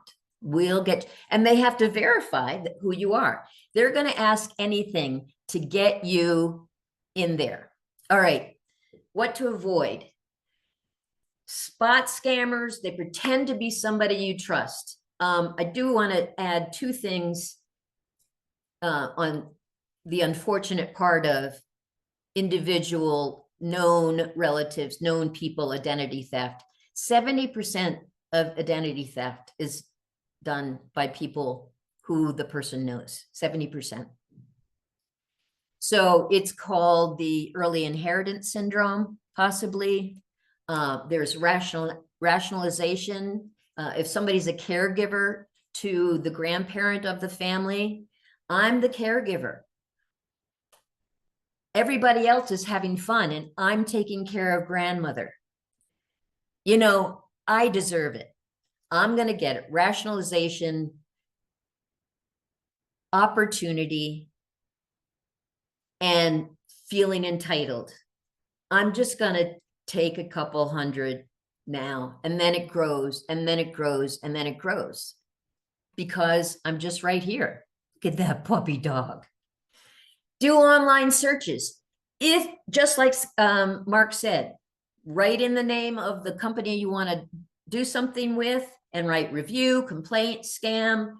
And you can also do reverse phone number searches to see if people have gotten that call. So a number comes up, you've never heard it before, you're not answering it, good for you. But look up the number and put scam, and 9 times out of 10, it'll come up scam. Don't believe, wow, I've got a tricky finger here with my mouse, don't I? Don't believe your caller ID, never believe your caller ID, don't believe it. Sorry. Anybody on the do not call list? I hope you are. Anybody want to say, if we were live and in person, I'm on the do not call list, but I get calls all the time. Guess who you get calls from? Guess who you get calls from? Scammers. They don't believe in the law. So you can make sure you're assuming, unless it's a company you're already doing business with or politician, if you're getting those telemarketing calls, how do you get on the do not call list? Just go do not call search, do not call registry, and you can register both your landline and your cell phone number. And any others, assume that any other telemarketing call is a scam. And I promise you, the more you keep from answering those calls, the more those calls will drop off. Just stop answering your phone and those telemarketing calls will decrease. I promise you. Let's see. Hang up on robocalls if you get it. If you get a robocall, just hang up. Don't be polite. You don't have to be polite. Be very skeptical of free trial offers. Magazines are renowned for this. I've been getting Real Simple magazine forever, and I don't know how to stop it. I am not paying for it. I immediately started looking. But some magazines, you can sign up for a free thing, and you can get a year's worth of a magazine, and all of a sudden you're paying for it, and you can't unpay. So it's very difficult. Actually, the Attorney General's offices has done a lot to stop that behavior and subscriptions, but just be mindful of it. Never deposit a check. We talked about that. And then wire money back to yourself. If somebody's on Facebook and say, you know, I only have $50, but can you give me the change? No, you're not going to do that. That's not how it works. Never click on an ad for anything to purchase it. Instead, go to, this is kind of a reiteration of don't click on anything for free on a social media site. I think I skipped one, or no, I made a PowerPoint error. Oh, well. So here's 5 red flags. Simple, simple, simple. If your first reaction, fear tactics, that's what they want. If your first reaction is, oh no, or any it's a scammer, act fast, hang up. They're going to also request personal information. I just want you to verify, this is the Medicare person, I just want you to verify your number, your information, verify your address. Remember, they're just pulling information in, verify. Verify your bank information with me. No, if anybody starts to ask, if they call you, now if you call somebody, that's a different story. But if anyone, your bank, your real estate person, your mortgage company, if they call you out of the blue and somebody's asking for your personal information, hang up. But remember, you're not answering anyway. Third red flag, urgent payments demands. You got to pay, and you got to pay now. Pay right now. Gift card payments. So many people were paying, you have back taxes, IRS taxes with, go to the grocery store and get an iTunes card to pay. IRS doesn't take iTunes cards, gift cards. And we can laugh at that now here because in the safety of this, but when you are panicked and you are in fear and you said, oh, and somebody said you got to do it right now and go to Walgreens and get 5 $2,000 gift cards to get your son who's in Mexico out of jail, you're gonna do it. And people have. And secrecy is the last one. Tell no one. Let me be on the phone with you when you go into the store to get those gift cards. That is bottom line, secret sauce, scammer all over the place. We have time for questions. Thank you, Mark. www.donotcall.gov. Yeah, I actually, I do have a couple of questions about reporting, and I think what you all are saying just suggests there's an incredible amount of underreporting that goes on. And I didn't report the scam that it was a 4-day event where I almost lost and a huge chunk of my retirement savings, but I didn't. But I never reported it to anyone besides Charles Schwab, and and trying to get everything righted in my banks and closing accounts and opening up new ones, yada yada. Because I actually did call the Colorado Bureau of Investigation, and it was what I got was no crime had been committed because I didn't lose the money, right? And the being taken down the rabbit hole didn't count in some kind of way. And it doesn't count. It's not a crime. It's not a crime, but how do you report it? How do you, what is that kind of recourse piece? And you're telling us now, but I don't think people know. And should we, once you recover from that, should we report it when you didn't lose anything? It's interesting. The simple, but the scam that Mark was talking about, the sheriff scam, that was going gangbusters. You get a call from the sheriff's office. I see it's the sheriff's office. You haven't come up for jury duty. So people answer it because it looks important. Right. And they call us. It was only because people started calling us. At this, we have the DA fraud hotline. We work in the same kind of capacity, so you can call our number 2 or AARP, and what they'll tell you is that's a scam. But if you're afraid of something's a scam, call us just so that we know, so I can report it, we can report it out. Because that scam was going on in April, gangbusters, and then it got quiet. And then it happened again, and then it got quiet. And just this week, it's popped up again. And the only way we know it is because somebody is calling Mark's office, our office, the AG's office, and saying, this is happening. So it's doing us a favor and doing you a favor. There are many Mark and Maros out in the Denver metro area. We can only get this information out to as many people as we can talk to. Right now, we're talking to 25 people, right? It's not, we need your help. We need street advocates to just tell people. Yes, I think Kelsey has to get these hotlines and information out, in whether it's our electronic newsletters or whether it's our print newsletters that a lot of RNOs put out.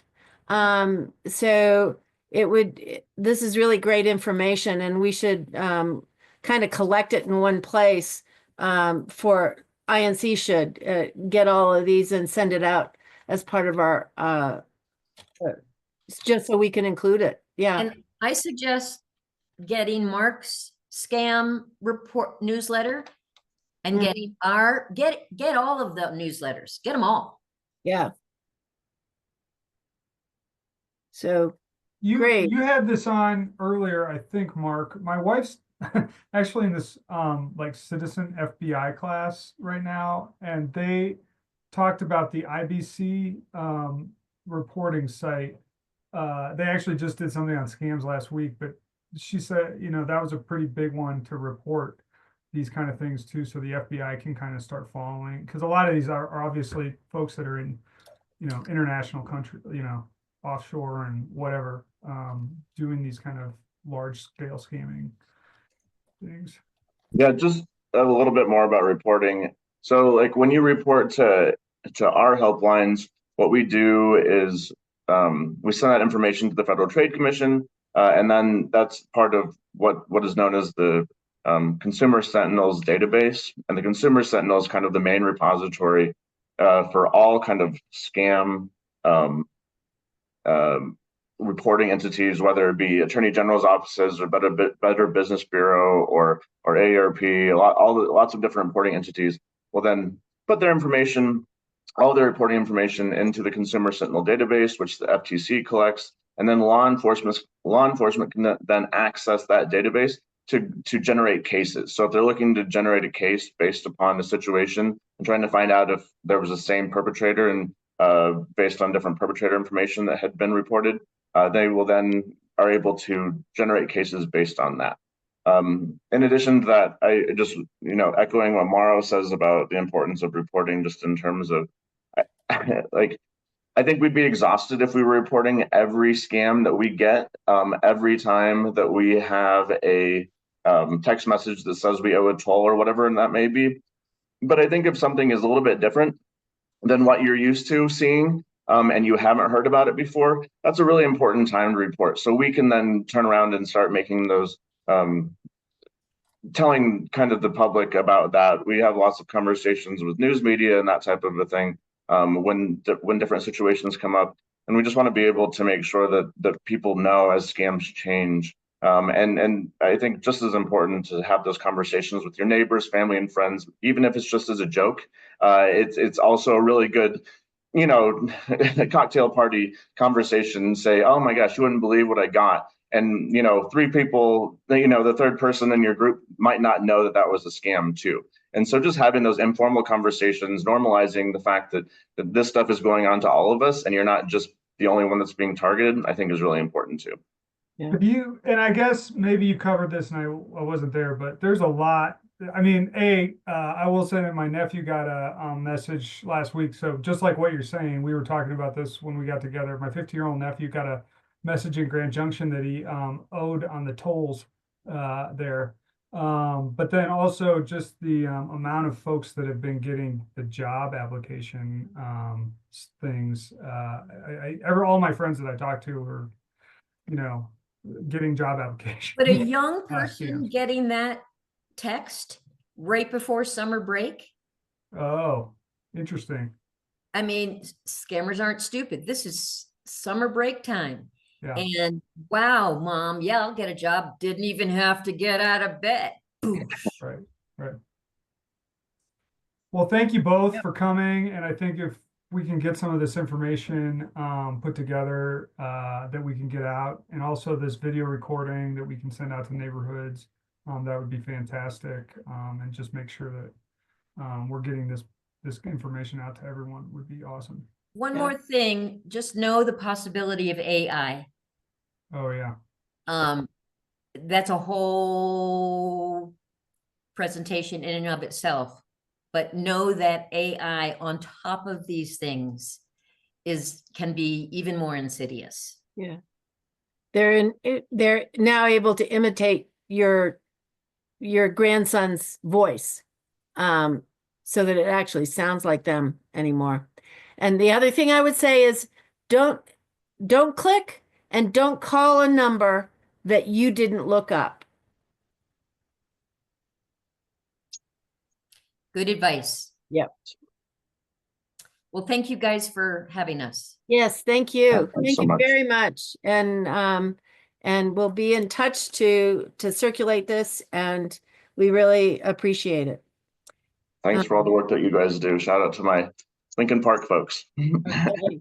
Shout out to City Park. Yeah. Bye. Thanks so Great. much. Keith, gonna wrap it up? I am. I'm just going to wrap it up with a quick, I just want to, one more plug for the Community Film Festival that we're doing on June 12th. We have gotten 4 great sponsors so far. Denver City Councilman Paul Cashman, the Office of Climate Action, Sustainability, Resilience, City Councilwoman Amanda Sawyer, and I think Kelsey had a little bit of sway in New Communities Law in getting them to be a sponsor as well. They spoke at our March meeting, and she happens to be married to the founder. So thank you very much for that. Like I said, we are excited that we've got 2 media partners for this and a whole host of co-hosts. I saw that 3 of you already got your tickets already during this meeting. So that's great. Like I said, we're up to 250 reserved tickets already. So that we will be getting many more emails in the coming weeks between now and June 12th. But we hope to see you there in person. It's going to be a fantastic night for Denver communities, and we're really excited. Beyond that, I think, we're just getting ready for the summer again, and some we will be having more committee meetings next month, I think, as well. So we'll get you information. Well, this will be our last Saturday meeting for a while. I think we will probably see each other on a Saturday again in September, which seems kind of weird. But yeah, so thank you very much for coming to the meeting this morning. Go out and have incredible days. Today's beautiful. And we are very excited about, like I said, next month's program. And we hope to see you all there.